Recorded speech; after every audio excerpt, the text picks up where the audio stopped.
Hello बच्चों, good morning. तो आज हम लोग पढ़ेंगे न्यूक्लिक अम्ल के बारे में। न्यूक्लिक अम्ल के अंतर्गत आता है डीएनए, आरएनए। ये न्यूक्लिक अम्ल होता क्या है? कोशिका में, बच्चों आप सब जानते होंगे, कोशिका के अंदर केंद्रक होता है और केंद्रक में होता है केंद्रक अम्ल, जिसको हम लोग न्यूक्लिक एसिड कहते हैं। उसी में डीएनए और आरएनए पाए जाते हैं। हालांकि आरएनए कोशिका द्रव्य में ज़्यादा पाए जाते हैं, लेकिन केंद्रक के अंदर मैक्सिमम डीएनए पाए जाते हैं। तो डीएनए होता क्या है? डीएनए का पूरा नाम डीऑक्सीराइबोन्यूक्लिक एसिड होता है।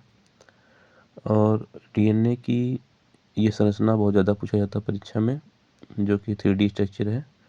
इसको दिया किसने बनाया था? बनाया किसने था? इसको बनाए थे जेम्स वाटसन और उनके एक मित्र थे फ्रांसीसी क्रिक। ये दोनों लोगों ने मिलकर डीएनए की द्विकुंडली संरचना या फिर बोलते हैं 3D मॉडल तैयार किया था लैब में। तो इसके अंतर्गत उन्होंने, देखिए बच्चों, डीएनए की ये स्ट्रक्चर की विशेषता बता रहे हैं आप लोग को। इसकी एक कुंडलन की लंबाई जो दे रही है आपको सीधी, वो लंबाई जो है बच्चों, एक कुंडलन की आपको दिख रही है यहाँ पे। ये लंबाई जो है, ये लंबाई आपको दिख रही है, ये कितना है? 34 एंगस्ट्रॉम। कितना है? 34 एंगस्ट्रॉम है लंबाई। और इसमें देखिए इसकी चौड़ाई जो है, ऊपर चौड़ाई दिया है, चौड़ाई 20 एंगस्ट्रॉम है। और प्रत्येक बीच में देखिए, जो बीच में आपको बना है यहाँ पे बॉन्ड है, बॉन्ड बना है। इस बॉन्ड का नाम क्या है? हाइड्रोजन बॉन्ड है।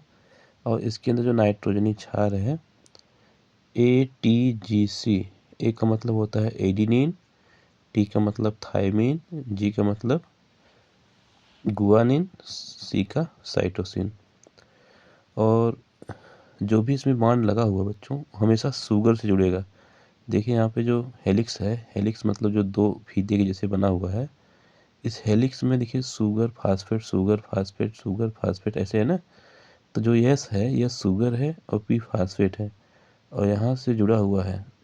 और हर जगह आप शुगर से ही जोड़ेंगे, जो बॉन्ड जोड़ेंगे, जो नाइट्रोजनी क्षार को जोड़ेंगे। और एक विशेषता इसकी क्या है?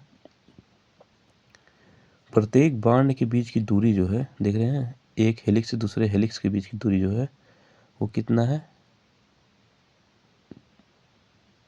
प्रत्येक बॉन्ड, जो नाइट्रोजन क्षार है, बॉन्ड के बीच की दूरी देखिए 3.4 एंगस्ट्रॉम है। और चौड़ाई कितनी है? 20 एंगस्ट्रॉम। लंबाई कितनी है? 34 एंगस्ट्रॉम। और इसमें ध्यान देना आप लोगों को कि जो ये बॉन्ड बना हुआ है, ये हाइड्रोजन बॉन्ड है।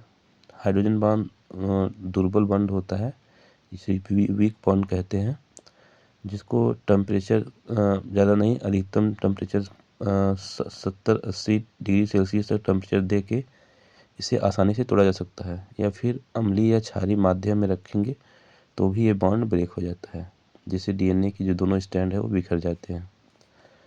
तो ये था 3D स्ट्रक्चर ऑफ डीएनए।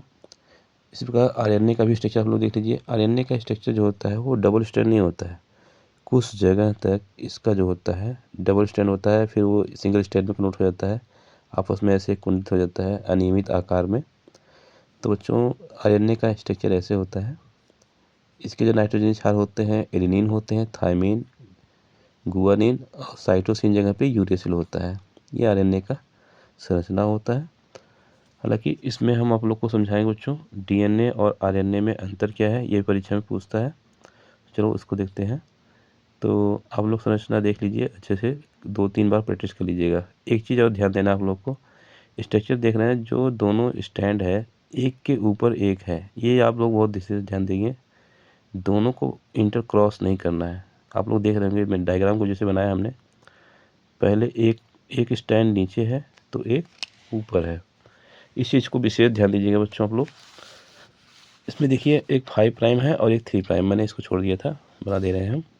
एक है 5 प्राइम, एक है 3 प्राइम, 3 प्राइम, 5 प्राइम। तो ये प्राइमर लगा हुआ है, जो 5-3 दिखा रहा है आपको, 3 से 5। तो आते हैं डीएनए आरएनए के अंतर क्या होते हैं। इन दोनों में अंतर देखते हैं बच्चों, ध्यान से देखिएगा आप लोग।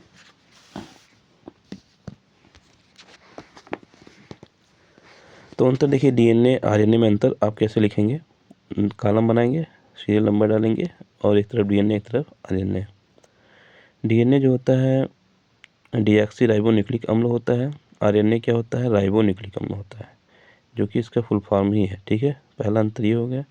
दूसरा क्या है, डीएनए कोशिका नाभिक में गुणसूत्रों में पाया जाता है। मतलब डीएनए बताया था ना केंद्रक के अंदर होता है मैक्सिमम डीएनए जो होता है, तो ये बोला ना नाभिक मतलब वही केंद्रक न्यूक्लियस। आरएनए कहाँ होता है, इसको बताया था मैंने कहाँ, कोशिका द्रव्य में। आरएनए मुख्यतः कोशिका द्रव्य में पाया जाता है, मतलब केंद्रक में न के बराबर होता है लेकिन कोशिका द्रव्य में मैक्सिमम पाया जाता है।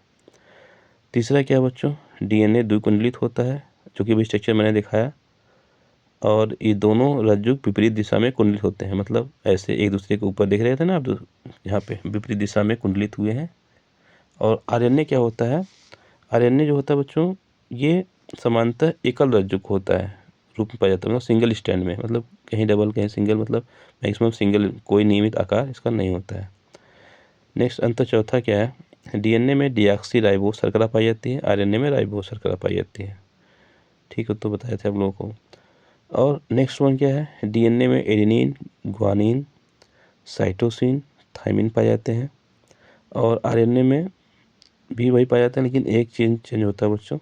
देखिए आरएनए में एडेनिन, ग्वानिन, साइटोसिन पाया जाता है, और थाइमिन यहाँ पे क्या बोलते हैं, साइटोसिन जगह क्या पाया जाता है, यहाँ पे यूरेसिल पाया जाता है थाइमिन जगह पे।